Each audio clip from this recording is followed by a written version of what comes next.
We shall move to questions without notice. Are there any questions? And I give the call to the Honourable the Leader of the Opposition. My question is to the Prime Minister. The government blamed Australians for buying fuel, then finally declared a national fuel crisis. The government said the fuel crisis was not a supply problem and then rushed through emergency supply laws. The government said cutting the fuel excise was a thought bubble and then adopted our fuel tax cut. How can Australians have any confidence in the Prime Minister's leadership through this crisis when his position changes every day? Call to the Prime Minister. Order. The Prime Minister has the call. Thanks, Mr Speaker. Every single day I've acknowledged that Australians are feeling stretched and under pressure because of the impact of the war in the Middle East. That has been the consistent position that we have taken. And those opposite might like to wish it away or erase it. I notice that the member for Canning didn't do that on Sunday. Australia is not a participant in the war in the Middle East, but Australians are feeling and seeing the impact here at home. At home. And we stand with overwhelmingly the majority of Australians are absolutely doing the right thing, as they always do. There are some who've taken more than what they need. That's the truth. Just look at your devices and you'll see examples of that. And that has meant that there's pressure on the system, more pressure than there should be. It is a fact that every single ship that was due to arrive up to this point has arrived. That is just a fact. It is also a fact that we changed the fuel standards in order to ensure that every bit of fuel, petrol and diesel produced here stays here. It is also a fact that we release 20% of the reserves and prioritise that going to regional areas. It is also a fact that we have engaged with our international partners to make sure that supplies continue to come here. But it is also a fact that we have worked across states and territories, across the political system, for the National Fuel Security Plan, agreed with leaders from both sides of politics through the National Cabinet, so that we have a system going forward that is clear through the 4 stages. We want to stay at stage 2, where we are. There are challenges ahead of us. It's also a fact that because prices have increased right around the world, we sought to have a responsible plan to make a difference as well to people's cost of living issues, as we always do. And we thought it through. We've finalised. The states and territories met again at 12 o'clock today and finalised a position consistent with what we've asked them to do, something that was forgotten, so they don't benefit from the GST windfall, just like we have raised the issue of registrations and the road user charge as well. There are challenges ahead of us, and no government can just eliminate all of the pressure which is there.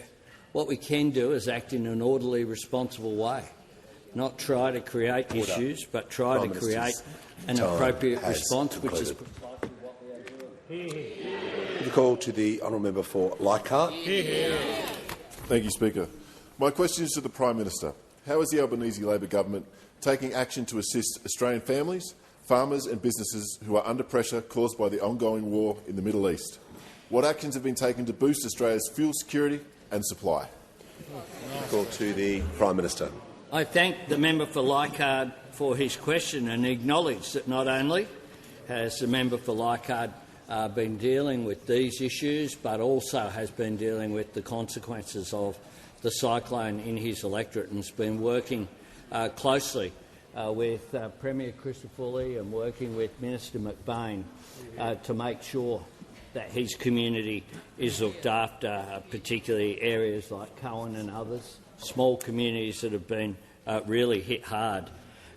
We are taking action, Mr Speaker, to help Australians who are under cost of living pressure caused by what is the biggest spike in petrol and diesel prices in history, and that is a global result of the war in the Middle East, where Australia is not a participant, but we're still impacted by it. Easing that pressure, helping people, is our priority. That's why our action to halve their fuel excise for 3 months starting tomorrow is so important, saving Australian families and farmers 26 cents for every litre of petrol and diesel when they fill up at the servo. That's why our action reducing the heavy vehicle road user charge to zero is so important as well, so Australian trucking can keep Australia's economy going.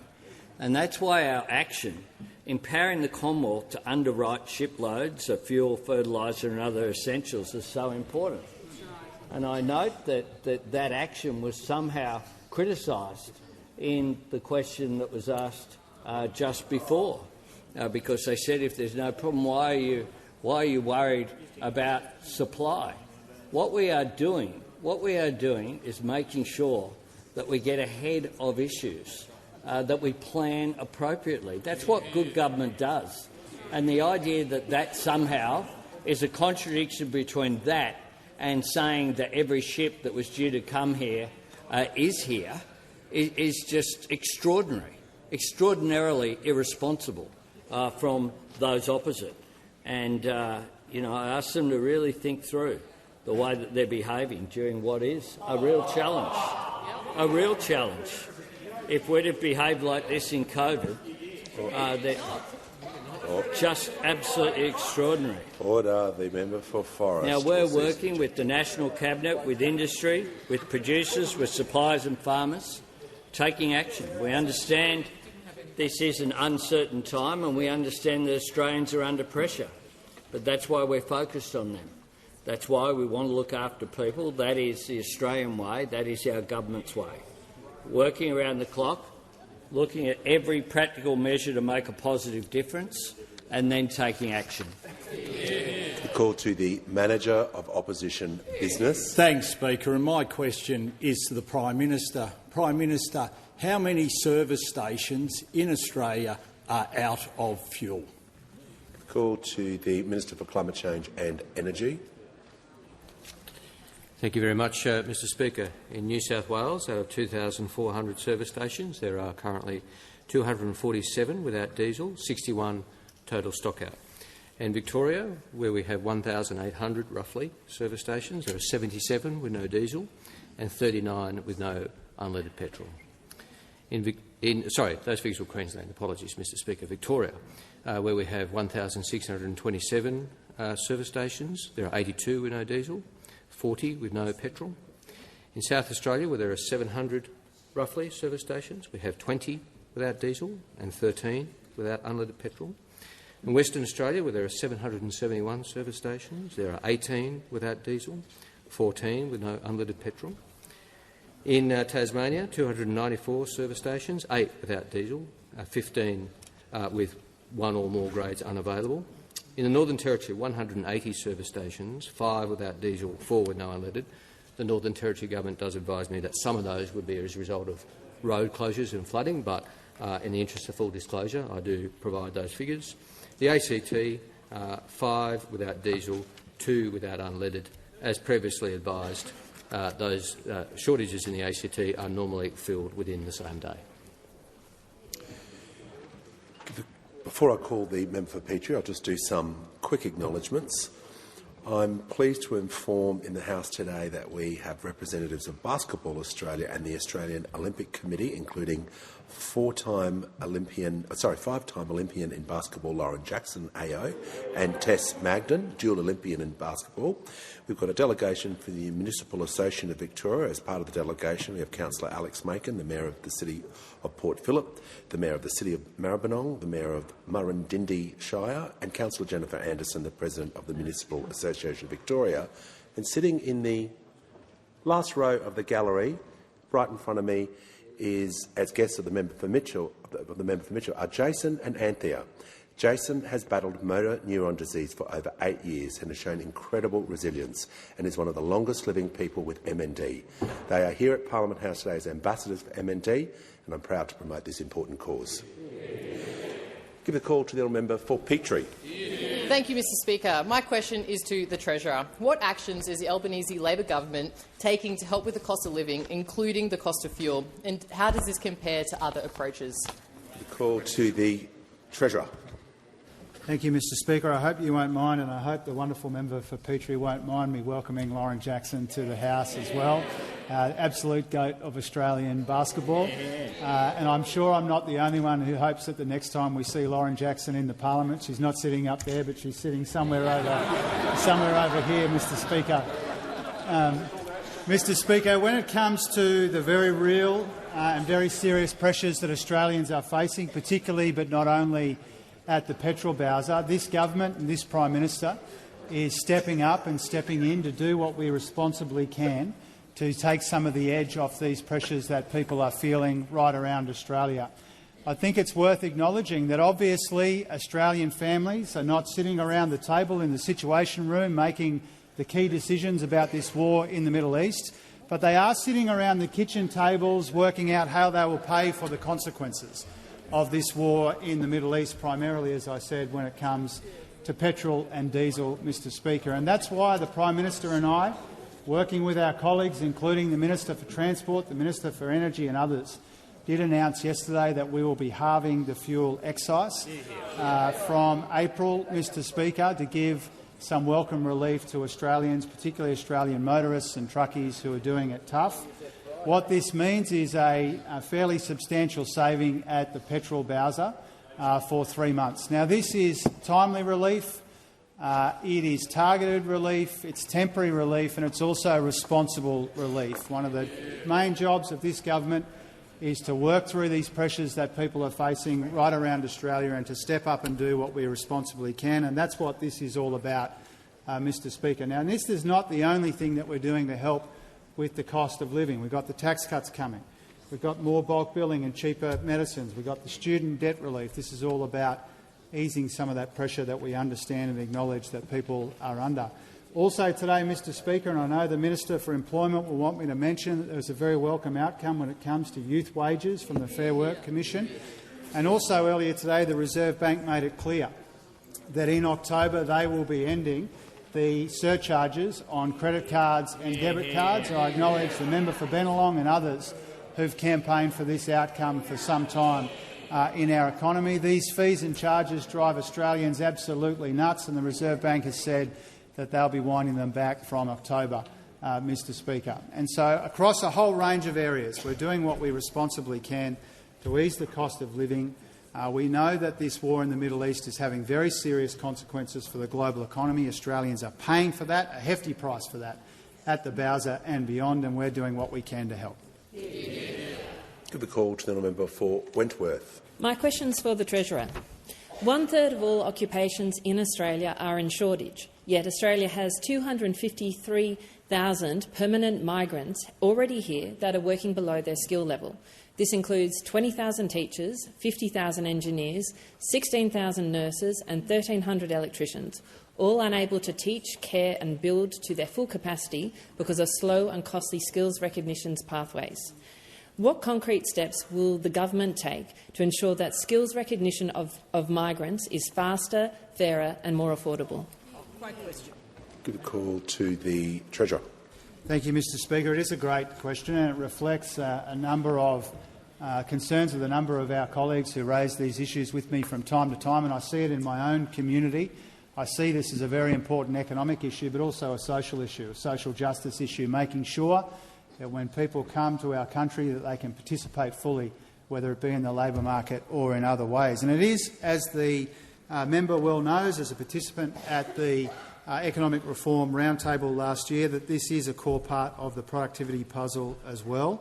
And it's an essential part of delivering the single national market for workers that we talked about in that forum and have been working hard to implement. In fact, the very first piece of legislation introduced into this parliament under this Prime Minister was to create Jobs and Skills Australia. And in that legislation and in the amendments, we strengthened JSA's role in the migration system and in skills recognition as well. JSA released a significant study last year as well, working out the best way for education, migration and employment systems to work together to recognise the very important contribution that migrants make to our labour market and to our country more broadly. We're also provided funding to streamline skills assessment for migrants. That's benefited more than 13,000 applicants, particularly in the construction occupations, and we've given the Minister for Skills new powers to help improve the quality and timeliness of our skills assessment system to help make the system fairer and more efficient. Mr Speaker, having said all of that, we know that there is more work to do in this regard, and that's why last November I agreed with my state and territory counterparts to prioritise work on recognising skills, particularly in areas of acute demand like construction, health and emerging industries, and we have a number of ways that we're going about this important work. I've also had a number of discussions with probably half a dozen of the colleagues over here in recent weeks, some of them in recent days. I shout out the important work the Minister for Employment, the Minister for Skills, Home Affairs, Multicultural Affairs, Housing and other colleagues as well, Mr Speaker. We also look forward to the insights that Martin Parkinson and Violet Rumulaitis will be sharing tomorrow at the Press Club, warming up the crowd for the Prime Minister's appearance at the National Press Club on Thursday. I look forward to hearing what Martin and Violet have to say on these really important issues and to working very hard on next steps. The call to the honourable member for Bendigo. Thank you, Speaker. My question is to the Minister for Infrastructure, Transport, Regional Development and Local Government.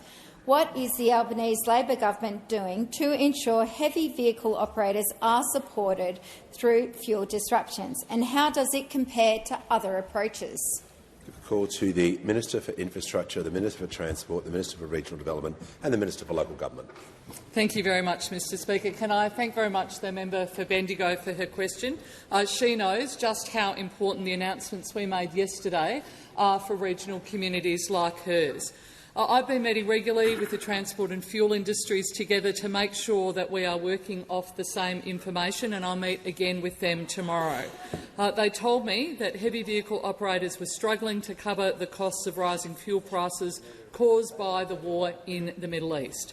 Following National Cabinet yesterday, of course, the Prime Minister announced that our government would reduce the heavy vehicle road user charge to zero for 3 months. We're also deferring the next scheduled increase of the heavy vehicle road user charge by 6 months, and we're also halving the fuel excise for petrol and diesel for three months to save 26.3 cents per litre at the pump. States and territories have agreed to look at their registration charges for heavy vehicles in conjunction with what we've done, and also to continue to discuss the GST and do all they can to ensure that there is some of that returned, the increase returned. The legislation to do the fuel decrease was introduced just this morning. It will give transport owners and operators much-needed relief, easing fuel costs, while they continue to carry food, medicine and other essentials right the way across this country. It has been welcomed by the Australian Trucking Association, the Tourism and Transport Forum, Business Council Australia, Gas Energy Australia, the Australian Retail Council, the Australian Chamber of Commerce and Industry and the National Road Transport Association, as well as many others. The ATA has said in total the decision will save trucking operators 32.4 cents per litre. It is the lifeline that small trucking businesses need. As we come into Easter, TTF has said anything that helps bring down transport costs across the supply chain is a win for the entire tourism sector. This work, of course, is complemented by the changes to the Fair Work Act, which passed the Parliament yesterday, so that truck drivers can quickly renegotiate their rates with Australia's major retailers. We are working day and night to shore up our fuel supply, to help people with the cost of living and to keep Australia moving. We're not going to take advice from those opposite on how to support truck drivers, because what you did when in government, you dropped the fuel excise. You forgot about the road user charge that meant that truck drivers couldn't get the same relief that we were facing those cash flow challenges. And this time I remind them that their costings, frankly, were $1 billion short. $1 billion short. Did you think it was going to be for free? Clearly you did. $1 billion short. Give the call to the Honourable the Leader of the Opposition. My question is to the Prime Minister.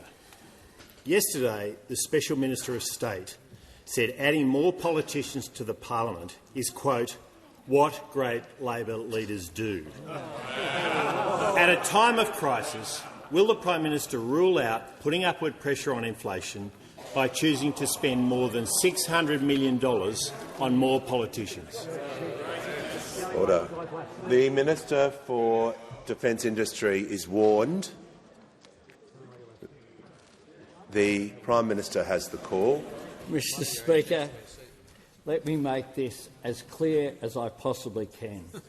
I am more than satisfied with both the number of members of the House of Representatives and their composition. Give the call to order. Give the call when the House comes to order. Give the call to order. Members on my left will cease interjecting. Order. Order. The Minister for Agriculture will cease interjecting. The Leader of the Opposition will cease interjecting. When the House comes to order, we'll hear from the honourable member for Newcastle. Thank you. My question is to the Deputy Prime Minister representing the Minister for Foreign Affairs. How has the Albanese Labor government been assisting Australians returning from the Middle East, and how are Australia's collective efforts supporting the region? Give the call to the Deputy Prime Minister, Minister of Defence and the Minister representing the Minister for Foreign Affairs. Well, I thank the member for her question and very much acknowledge her leadership in this government. The war in the Middle East is now entering its 32nd day. The commencement of this conflict occurred across a region which is home to some of the largest Australian expat communities in the world. Indeed, 115,000 Australians live across the Middle East. From almost the moment that hostilities started, the skies above Dubai, Abu Dhabi and Doha were closed. Immediately prior to the conflict, on any given day, about 11,000 Australians transited these airports, which meant that when hostilities started, there were thousands of Australians who were stranded. Over the last 4.5 weeks, the Department of Foreign Affairs and Trade has dispatched crisis response teams to the region, and they have facilitated the return of more than 10,000 Australians back home. For the Australians who continue to live in the region, we continue to provide our travel advisories. There is a no-travel advice in place for 11 countries in the region. Immediately prior to this conflict starting, there were more than 100 Defence Force personnel engaged in 7 missions across the region, most of whom were at our operational headquarters at the Al Minhad Air Base near Dubai. On the 10th of March, we responded to a request from the UAE to supply an E-7 Wedgetail to help in the support of the UAE, and later that week that plane and its 85 support crew were in the region, and since then it has conducted multiple missions which have helped in the security of the UAE. We have also supplied a number of advanced medium-range air-to-air missiles to the UAE. Now, obviously, the war has had a significant impact on the global oil price, which has been felt through increased fuel prices here in Australia and around the world. And with the effective closure of the Straits of Hormuz, the global fuel supply chain has also been disrupted. At the outset of this conflict, there was a very clear strategic objective to deny Iran ever having the acquisition of a deployable nuclear weapon, and we support this.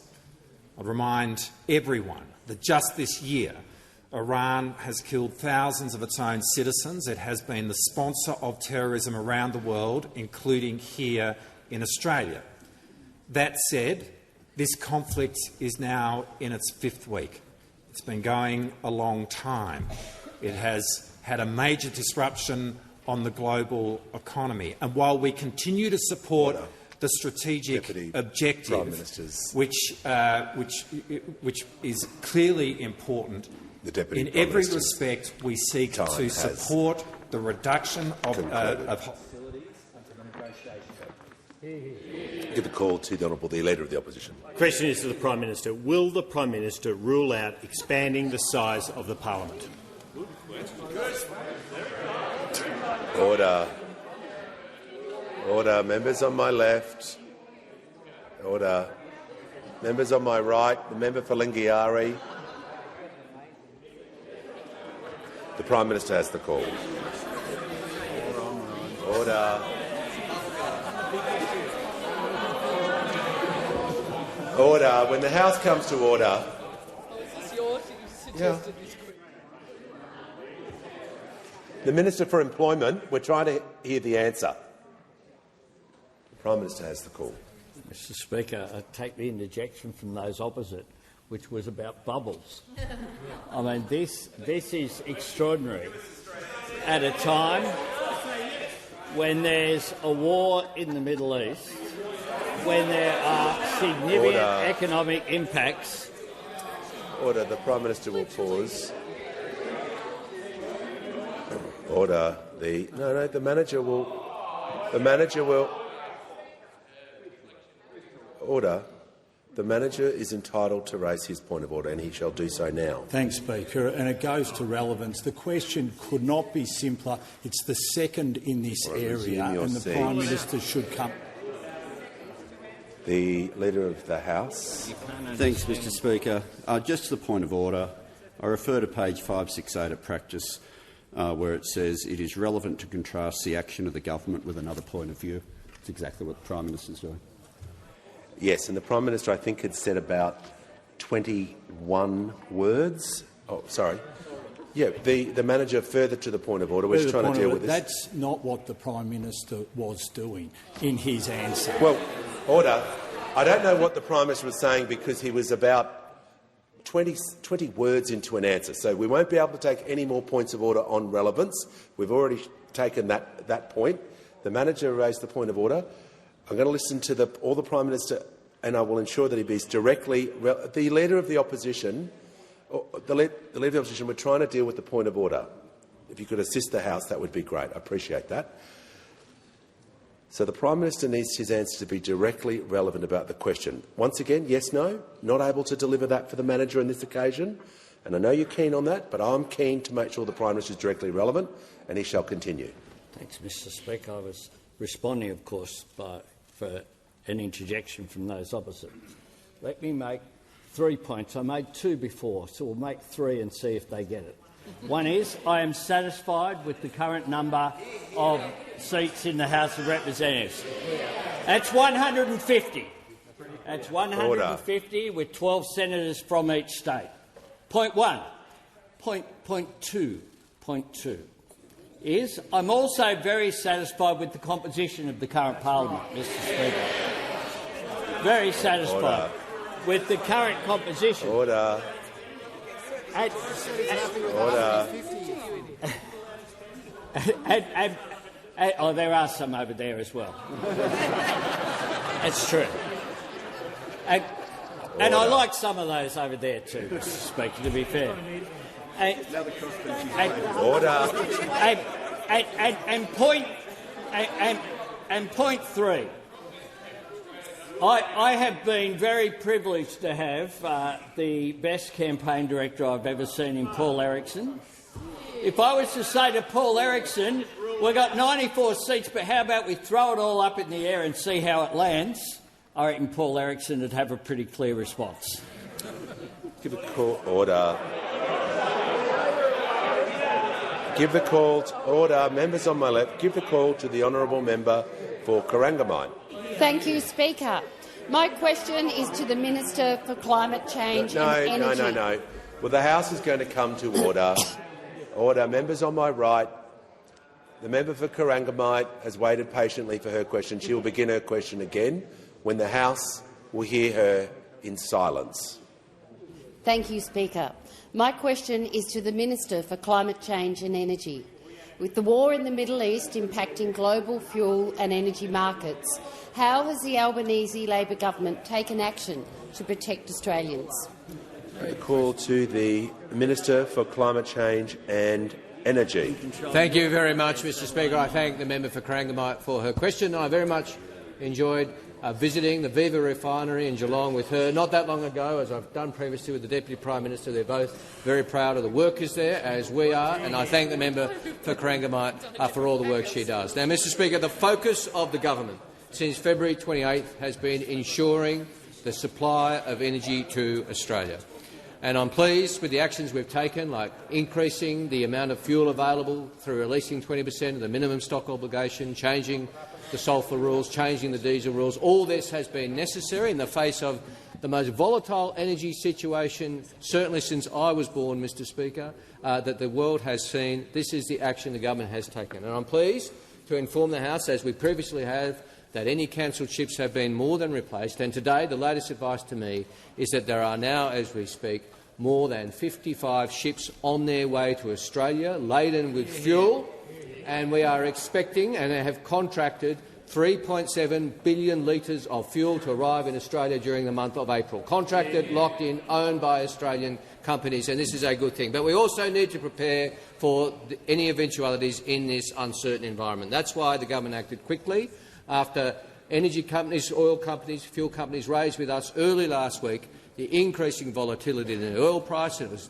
too risky in the future potentially to buy these cargoes, that we acted, and the legislation was introduced on Monday after being announced on Saturday and was passed through the House of Representatives last night, and I hope and expect will pass through the Senate this evening. This gives Export Finance Australia the capacity to finance and work to ensure that those spot cargoes, which are available but that are very expensive and very risky, come to Australia for Australian use. That's what this government has ensured by this action, and that's a very good thing. But the member for Corangamite also asked me about energy more broadly. And our work there hasn't stopped. Despite our focus on petrol and diesel, our work on electricity hasn't stopped, and nor have Australians stopped. And I'm pleased to inform the House of a small milestone today, that as of today we have now passed 300,000 home batteries installed since the 1st of July. In fact, 300,188, 1,508 of them in the electorate of Corangamite. Australians storing their renewable energy for the night, reducing their use of gas and reducing the use of gas in our system more broadly, which is good for affordability and good for reliability as well, because that solar energy cannot be interrupted by any international dispute, Mr Speaker. That solar energy can be stored for the evening. Australians are reducing their bills and their emissions. That's a policy that this government will keep implementing. Others have announced its abolition. We won't let that happen, because 300,000 Australian households have done it, and many more thousands of households are planning to do it in coming months. That's concluded. With the call to the honourable member for Goldstein. My question is to the Treasurer. As a direct result of the government's runaway spending, the average Australian mortgage holder is now paying $27,000 more in interest a year under Labor. Will the Treasurer guarantee that the budget won't add further pressure to inflation and to interest rates? Give the call to the Treasurer. Thank you, Mr Speaker. He's got a lot of nerve asking about the fiscal position, having just gone to an election promising higher taxes, bigger deficits and more debt if they'd won the election, Mr Speaker. And so we stack up our record on responsible economic management against theirs any day, Mr Speaker.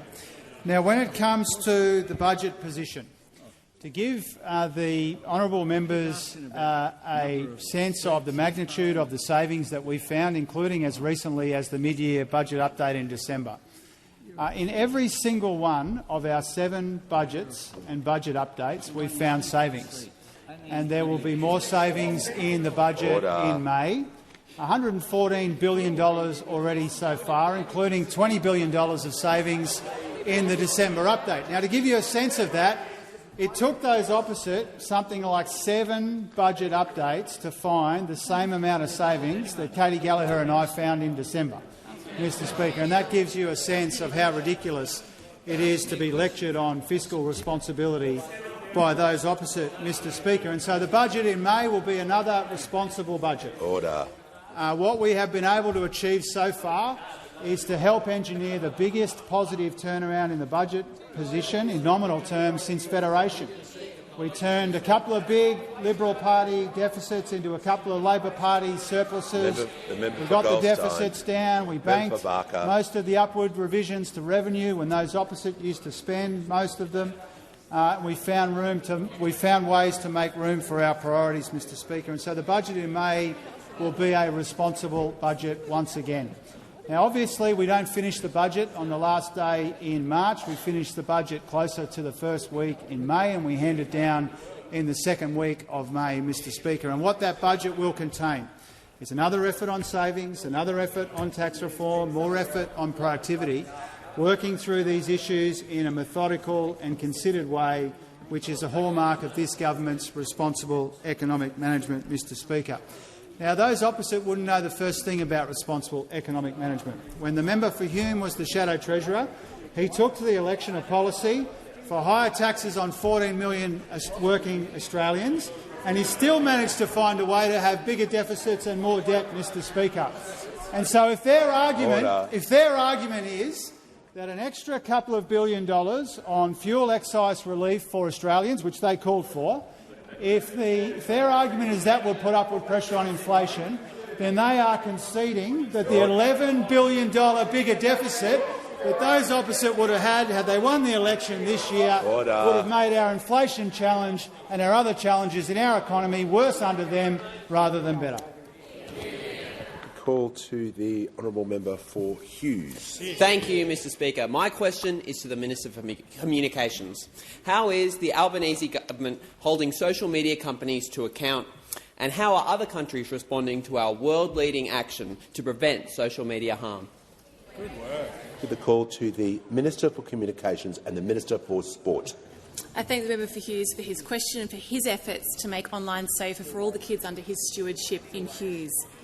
Mr. Speaker, since Gen Alpha got their first smartphone and their first social media account, they have been connected to an addictive dopamine drip.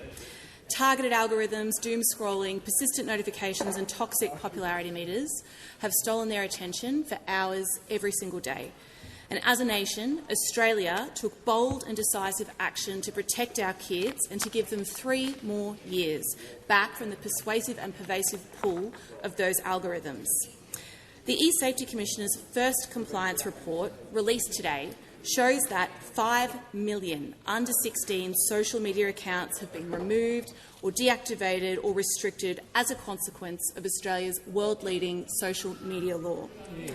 Despite this remarkable progress, the report also shows that some social media giants are simply not doing enough.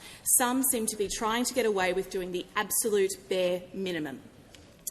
The eSafety Commission report exposes unacceptable systems being adopted by age-restricted social media platforms, including allowing under-16 users to repeatedly attempt age assurance until they pass, not doing enough to prevent underage users whose accounts have been deactivated from immediately opening a new one, and ineffective and inaccessible pathways for parents and for others to report underage users.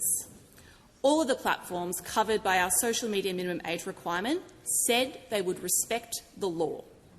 If these companies want to do business in Australia, they must obey Australian laws.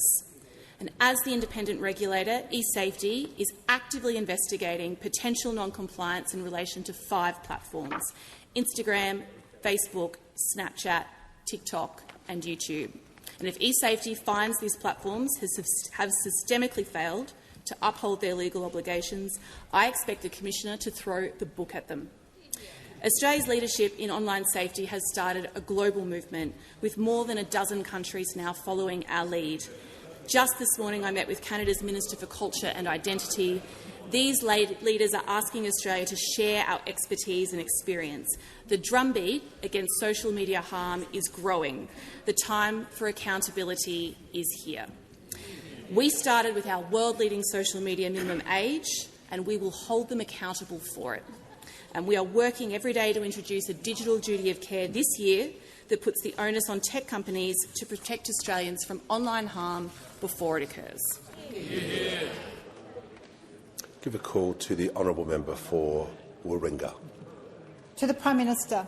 2 years after an Israeli airstrike unlawfully killed Australian aid worker Zomi Francom in Gaza, Israel has failed to provide transparency, accountability, a formal apology or compensation. The UK and Poland have launched coronial inquiries and commissioned international probes into the deaths of their citizens. What tangible progress has the government made to secure justice for Zomi since meeting with President Herzog, and will the government support a humanitarian peace prize in Zomi's honour? Call to the Honourable the Prime Minister.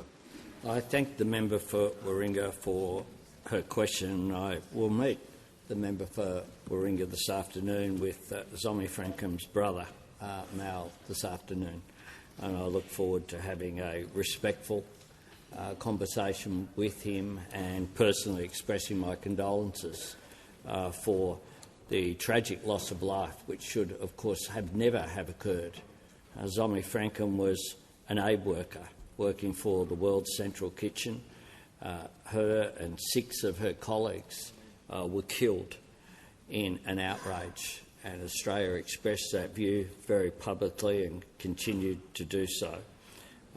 Tomorrow, tragically, is the 2-year anniversary of this tragedy, and I have certainly raised the issue very directly, most recently with the Israeli President Isaac Herzog during his visit here to Australia. Last year at the United Nations, when I was there, Australia led the world in launching the Declaration for the Protection of Humanitarian Personnel. Penny Wong, our Foreign Minister, has done extraordinary work there, seeking to honour the courage and kindness of Zomi Francom and her colleagues. I look forward to meeting this afternoon. This is a tragic loss. We'll continue to work each and every day to do our best to ensure that there is transparency and appropriate action. Give the call to the Honourable Member for Deakin. Thank you, Mr Speaker. My question is to the Minister for Employment and Workplace Relations. How is the Albanese Labor government supporting workers, including low-paid workers in particular, to earn more and keep more of what they earn?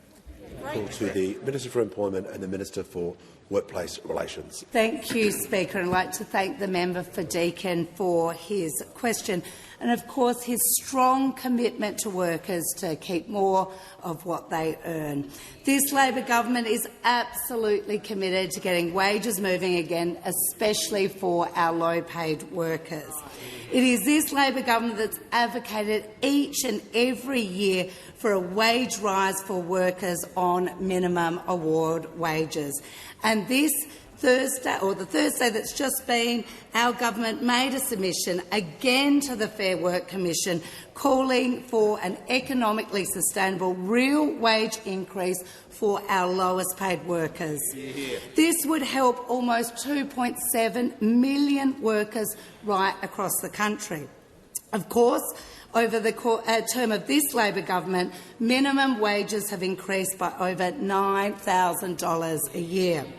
Now, as a result of this government's reforms, we have also made sure that gender equality is at the heart of the Fair Work Act, which has led to the Commission delivering for workers who have been undervalued for too long. And, of course, it has been our government that has funded wage increases for our hard-working aged care workers and early educators, recognising the very, very important work they do.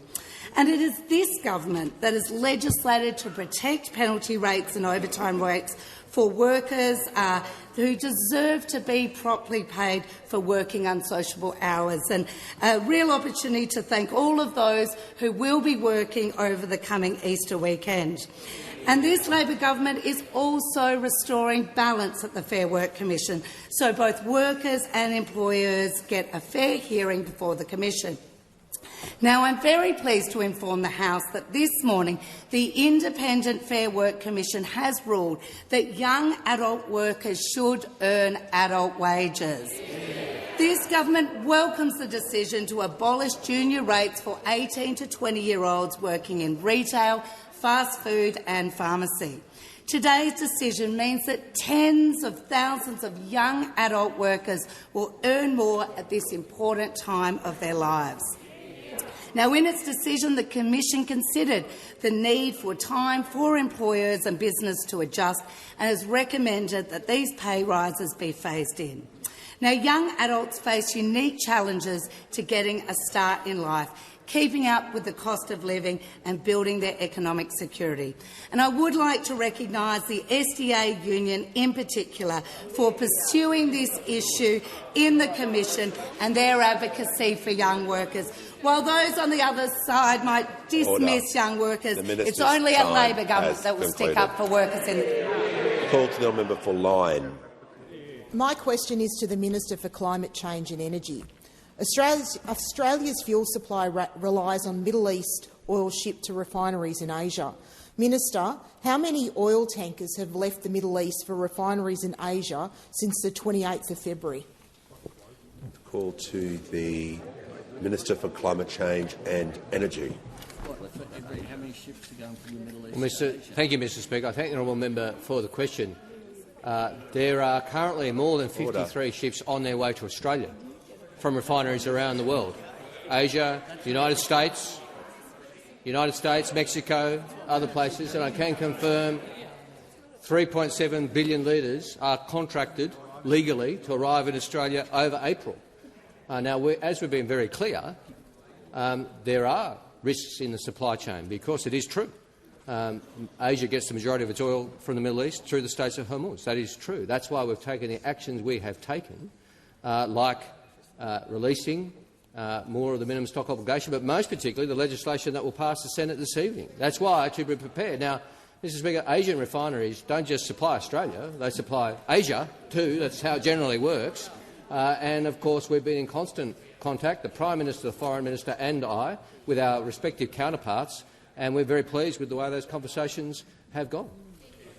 Call to the honourable member for Hunter. Thank you, Mr Speaker. My question is to the Minister for Agriculture, Fisheries and Forestry. How is the Albanese Labor government delivering support to our farmers, producers and exporters to keep our food production strong and to help manage the impacts of the conflict in the Middle East? Give a call to the Minister for Agriculture, the Minister for Fisheries and the Ministry for Forestry. Thank you, Mr Speaker, and I do want to thank the member for Hunter for that question. I know that his region has some great produce that he's very proud of, and he also knows why it's really important to keep our food system production very, very strong indeed. And as I've said previously in this place, Australia does produce more food than we consume. But we do know that the conflict in the Middle East is having impacts globally, and it's putting pressure on our food producers here in Australia. That's why, Mr Speaker, the Albanese Labor government continues to work day and night to help our farmers manage the impacts of this conflict in the Middle East.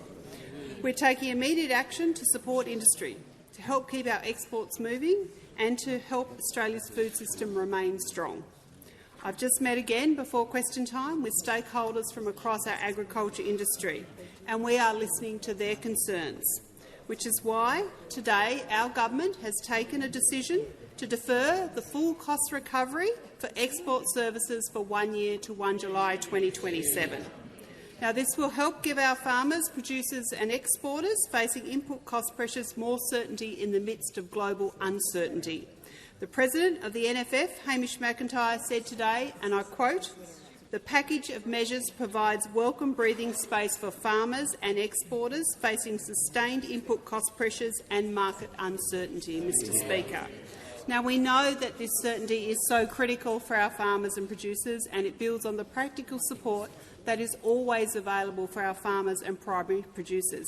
And that includes the Farm Household Allowance, concessional loans from the Regional Investment Corporation, independent financial counselling through the Rural Financial Counselling Service and the Farm Managed Deposit Schemes, always available for our farmers when they need it. While our government continues to support farmers, fishers and producers facing these cost pressures, we're also working to ensure they have the critical inputs of fuel and fertiliser. Today, we've also announced that we'll be establishing the new Fertiliser Supply Working Group. The group will include representatives from key government agencies and industry organisations such as Fertiliser Australia and the National Farmers Federation.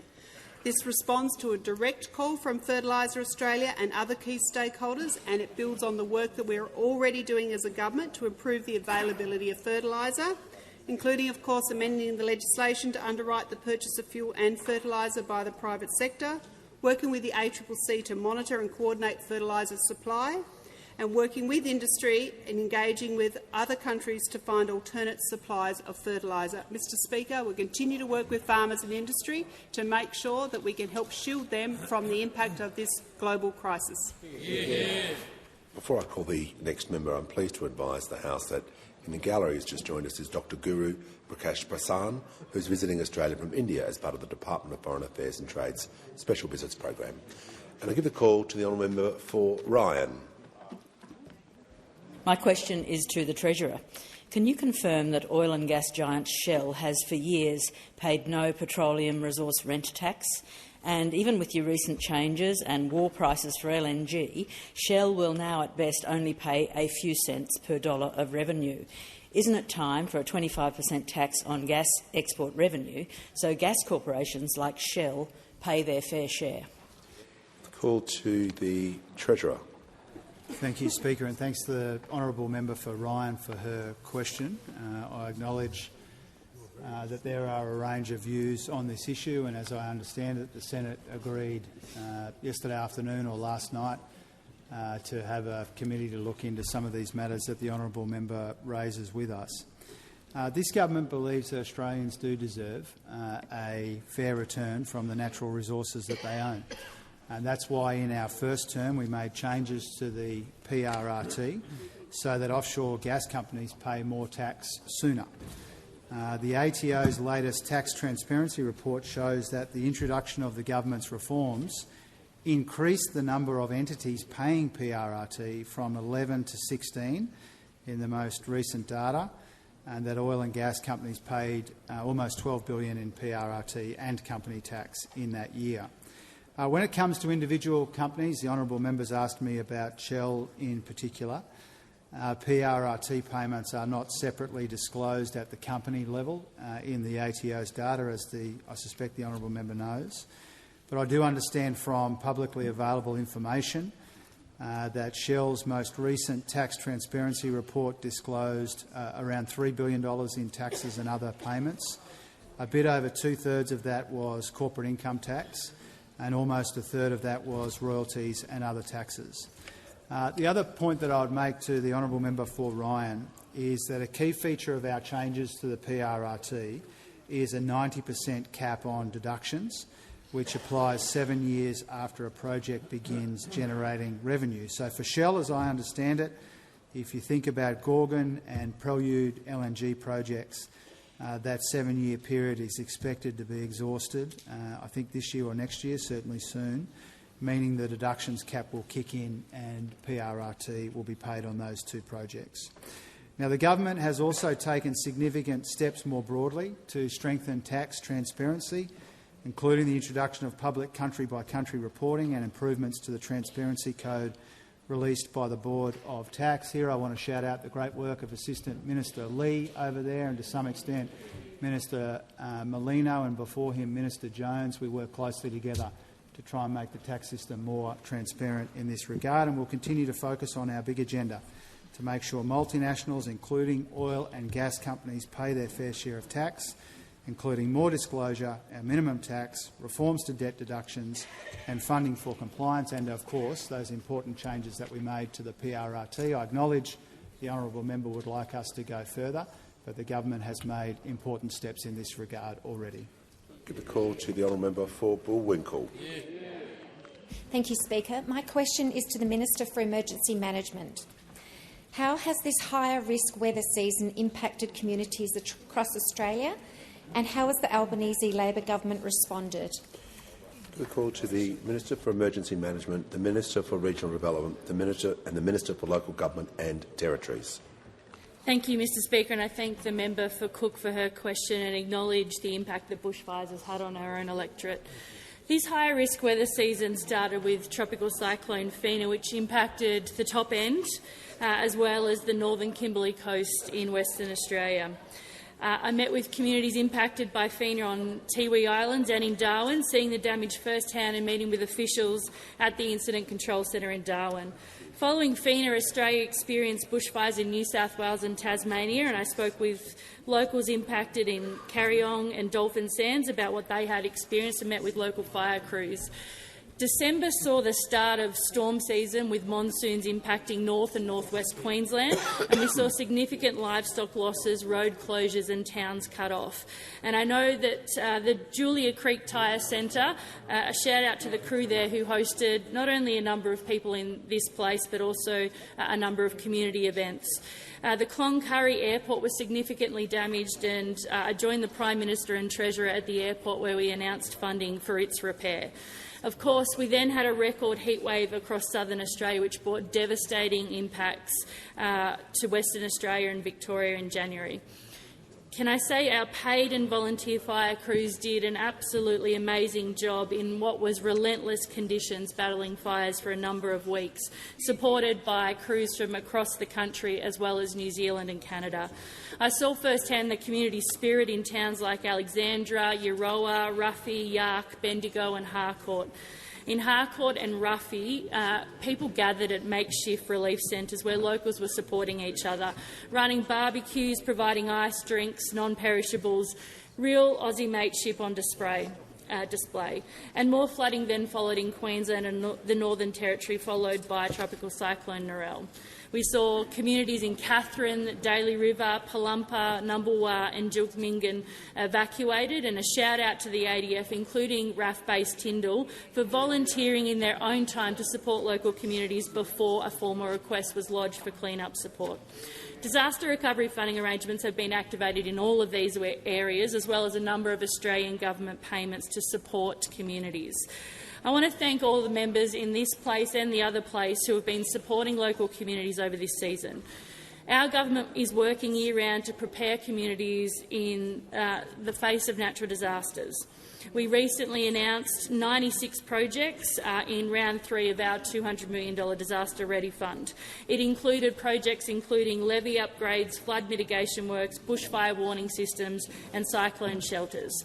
We've established the National Emergency Stockpile so that we can provide supplies from sandbags to emergency accommodation and electricity generation. We've increased funding to the National Aerial Firefighting Fleet.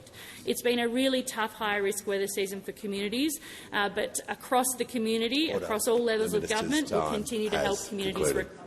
Give the call to the member for Parkes. Thank you, Speaker. Thank you, Speaker. My question is to the Minister for Climate Change, Energy, and the question is, in his last answer, the Minister said there were 53 ships on their way to Australia, and the Minister said 2 days ago that there were around 81 ships scheduled to arrive in April. How many ships does the Minister expect to arrive in Australia in the month of May? Order. Give the call to the Minister for Climate Change and Energy. Order. Members on my right will cease interjecting. Order. The Minister for Social Services, the Minister for Agriculture. Order. The member was heard in silence. He wants an answer to the question, and the Minister now has the call. Thank you, Mr Speaker. I thank the member for his question. I'll set it out as clearly as I can. There are currently more than 53 ships on their way to Australia. Some arrival is imminent, others are just leaving the refineries as we speak. So that's an average. Of course, a ship from the United States takes about a month to get here. It's a lot quicker than that from Singapore and Malaysia. So those two comparisons the honourable member have made is just not a fair comparison. It's apples and oranges. We do expect, on average, 81 ships a month to arrive. That's a historical average. That is the case, and that's what all the evidence is. Well into May now will continue. So that's why we keep giving the Australian people those factual updates, so that they have that. And I can confirm 3.7 billion litres on the water to Australia as we speak. The member for Lyne asked me before about deliveries out of the Middle East to Asia. I can say around 46 ships have left the Middle East through the Straits of Hormuz since this conflagration broke out. That is way down on pre-conflict levels. That should not come as a surprise to the honourable member. That's why we're taking such actions as we're taking. Also, Saudi Arabia has increased their exports from the port of Yanbu, so they don't have to go through the Straits of Hormuz. I've been in contact with my colleague and friend, the Minister for Energy of Saudi Arabia, His Highness Prince Abdulaziz Al Saud. He has obviously had plenty to do over the recent months. I've had that relationship through him, through my role in the international discussions, which is a good thing for Australia. Which is a good thing for Australia, Mr. Speaker, I'd submit, and we'll continue. We'll continue, Mr. Speaker. We'll continue. The Prime Minister, the Foreign Minister, and I will continue to engage with all our counterparts. Order. Give the call to the honourable member for Lindsay. When the House comes to order, we'll hear from the honourable member for Swan. Thank you, Mr. Speaker. My question is to the Minister for Resources and Northern Australia. How is the Albanese Labor government creating new jobs and strengthening our economic resilience by growing Australia's critical minerals industry? Give the call to the Minister for Northern Australia, the Minister for Resources, and wish her happy birthday. Thank you. Thank you. Thank you very much, Mr. Speaker. It's a very kind present. But I really want to thank the member for Swan for her question today. Another great birthday present. The member for Swan is a brilliant advocate for the resources sector. She's worked in the sector, proud of her time in the steel caps and the high vis. And she's not the only one on this side of the House. The members for Moore, for Bullwinkle, for Hunter, for Spence, and I'm sorry if I've left out other former resources workers here, and all of these members that have worked in that sector know much more than all of those opposite put together. And, Mr. Speaker, those members and all of the members on this side are backing Australian ingenuity and capability, which brings in new jobs, new investment and new opportunities in mining, in processing and refining. We are strengthening the mining industry because the Albanese government is the true party of the resources sector. Now, Mr. Speaker, those words often trigger those opposite in some pretty strange responses, and that is because they simply can't face the fact that Labor is delivering for the resources industry and has been delivering from day one in government. We have committed over $28 billion to support our critical minerals industry. We have now legislated into law the Critical Minerals Production Tax Incentive, legislated last year with absolutely no help from those opposite. It was designed with the resources industry and is an absolute game changer for critical minerals and rare earths. Just yesterday, our $1.2 billion Critical Minerals Strategic Reserve passed this House of Representatives, and we will begin delivery on that almost immediately once it passes through the other place. We are delivering our $3.4 billion Resourcing Australia's Prosperity program through Geoscience Australia. They've already found potential deposits of rare earths. We have delivered $1 billion for critical minerals investment through the National Reconstruction Fund, already invested in Liontown underground lithium mine and also the Alpha High Purity Alumina project in the seat of Flynn. We have delivered $885 million in loans for 6 critical minerals projects through the Northern Australia Infrastructure Facility. That's over 3,000 jobs, Mr. Speaker, $6.6 billion in public benefit right across the country. We have delivered more than $150 million in grants to the Critical Minerals Development Program, the Australian Critical Minerals Research and Development Program, and also $10 million doing work on common user infrastructure and processing facilities with Western Australia, Tasmania, Victoria and the NT. Mr. Speaker, this government is delivering for the critical minerals industry and for resources sector workers right across the country because we understand the resources sector. We back it in every single time. The Minister's time has concluded. Give the call to the honourable member for New England. Thank you very much, Mr. Speaker. My question is to the Minister for the Environment. Fire ants are currently on the march from Brisbane. We have a huge issue with, obviously, if it gets out, reduction in the cattle in the cattle herd, a reduction of around about 40%. It'll be one of the most devastating things that happens to the fauna of Australia, from koalas to echidnas to anything that basically travels along the ground. It's going to be devastating to the lifestyle of Australian people. We need funding by MyEFO. What is your plan? The call to the Leader of the House representing the Minister for the Environment and Water. Thanks very much, Mr. Speaker. And the question effectively goes to the need to be able to cull feral animals. And the member for New England... Oh, fire ants. Sorry, I thought you said firearms. I apologise. Sorry. I apologise. That's what I thought. No. Sorry, well, order. Fire ants, and I know from my days... Order. The challenges in Queensland with fire ants, which have been going on for decades now. Order. And there have been many occasions where people have claimed that we should simply accept the damage, and that's a claim that was put to me when I was Environment Minister way back in 2010. And the view of the government then and the view of the Albanese Labor government is we need to continue the fight because of the extraordinary damage that those fire ants do. In that time, notwithstanding all the attempts at containment that had been involved in government funding back then, government funding that I think started under the Howard government, that continued during the 9 years when the member was on and off the Deputy Prime Minister of Australia, that the containment funding has continued as it's continued under us. No one has been able to successfully prevent the spread. That said, were it not for the containment funding that has been given, we would be in a much worse situation in Queensland with respect to fire ants than where we are now.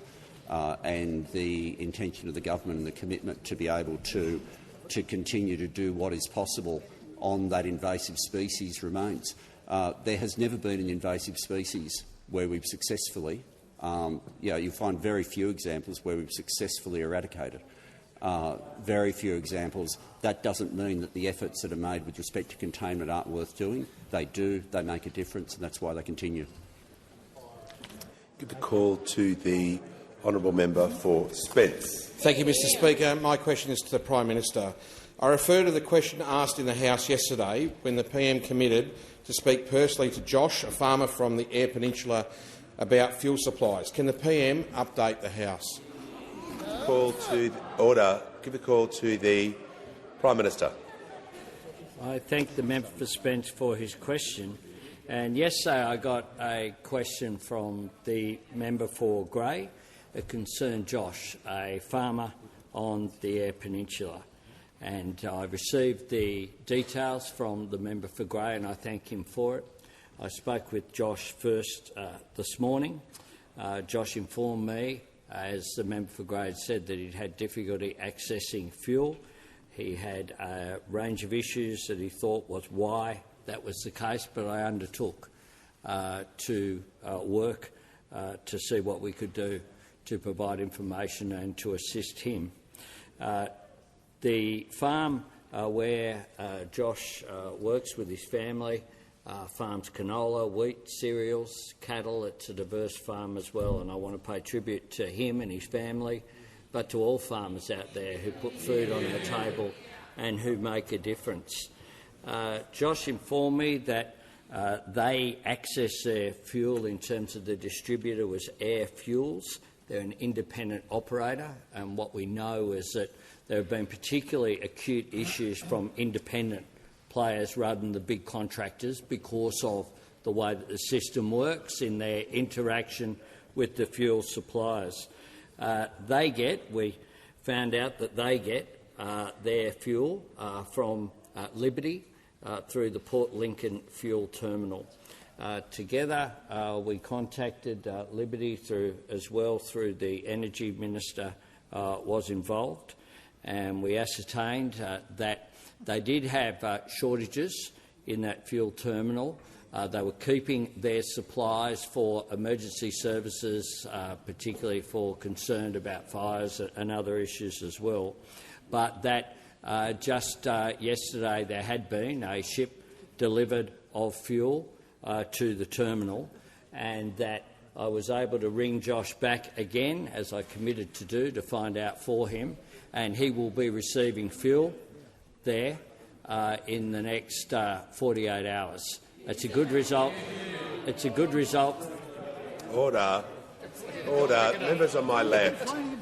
Order. I'm going to ask members on my left to cease interjecting. This is order. I want to hear what the Prime Minister has to say. Prime Minister.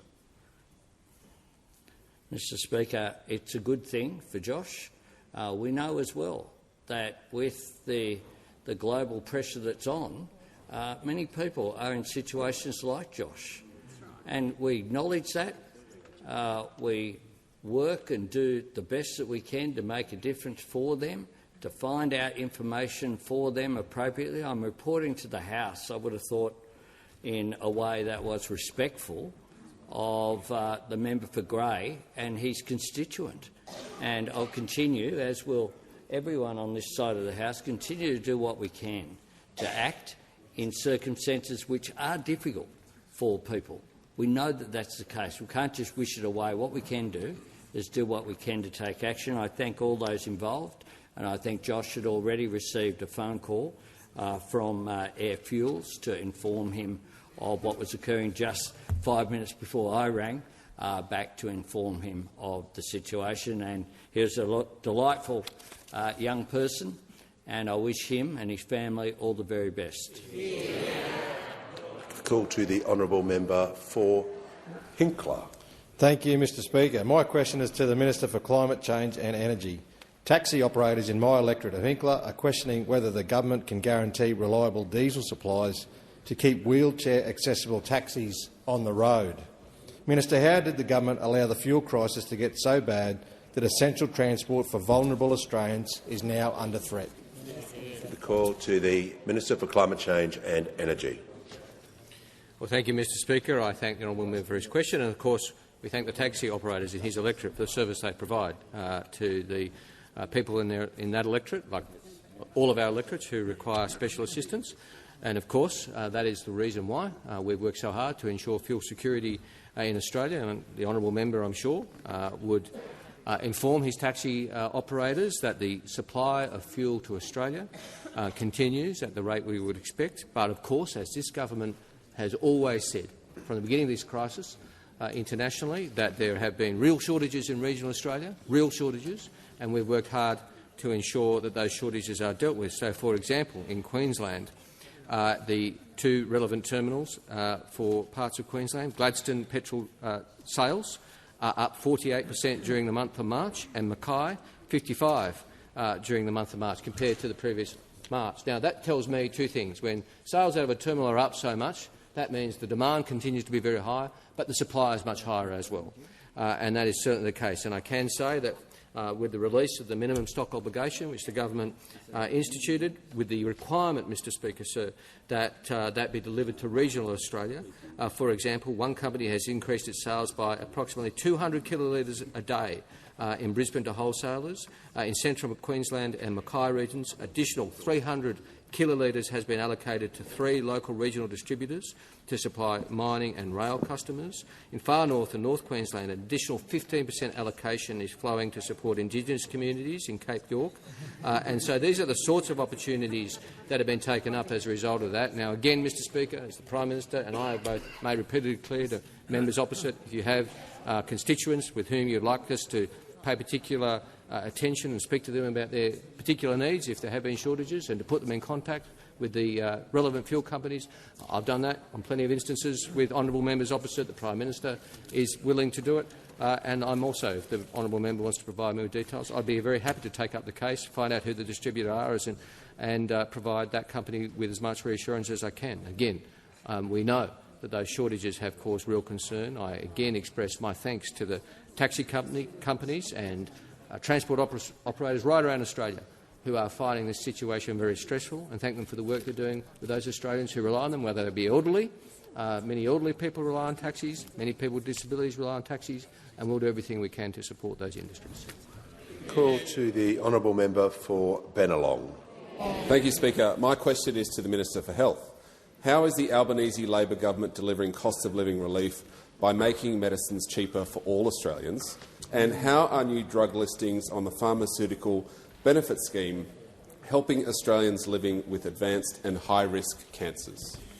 Call to the Minister for Health, the Minister for Ageing, the Minister for Disability and the Minister for the National Disability Insurance Scheme. Yeah, thank you, Speaker, and thank you also to the member for Bennelong, who is a very big supporter of a stronger Medicare, particularly the Medicare urgent care clinics at Ryde and at Chatswood, servicing his community. But he's also a great source of advice, Mr Speaker, on medicines policy, because he works so closely with that industry, so much of which is headquartered in his electorate in Ryde, affectionately known as Pill Hill, and also out at Macquarie Park. And one of those companies, Mr Speaker, Merck, is the sponsor of a blockbuster immunotherapy called Keytruda, which is already listed on the PBS for a number of cancer types. But I was delighted on Sunday to join the member for Boothby at the Flinders Medical Centre in Adelaide and the new South Australian Health Minister to announce a new listing for Keytruda that covers 3 new cancer types and takes effect tomorrow. It covers locally advanced cervical cancer, it covers renal cell carcinoma, the most common form of kidney cancer, and it also covers locally advanced head and neck cancer, relatively early stage cancers compared to the current listings of Keytruda.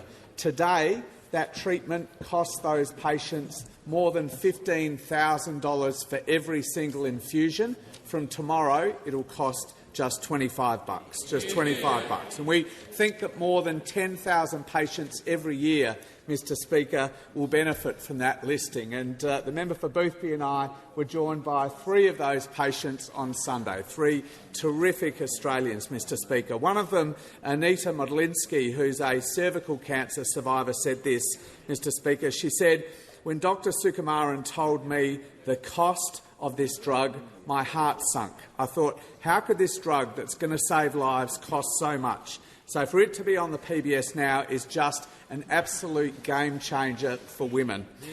Ben Hale, who was there with his daughter Jessica, is a head and neck cancer survivor who's had a recurrence of that cancer and is undergoing chemotherapy and radiotherapy now. He said, "It's just a huge relief to know that I'm not going to be thinking about the financial aspects of this drug going forward." And the wonderful Alan Bridges, who's a renal cancer survivor, he was also there, and he said, "I actually wrote to the Health Minister's office requesting that it be added to the PBS. He told the media, I don't take any credit for putting it on the PBS. Perhaps he should, Mr Speaker, but I'm very pleased." He said, "It gives people in my position hope for the future, and that is the best thing, Mr Speaker." I couldn't have said it better myself. Call to the Prime Minister.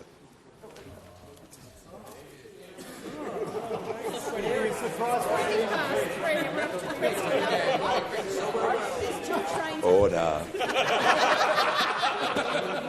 Order. The Prime Minister has the call. After 24 questions, Mr Speaker, I ask further questions be placed on the notice plate.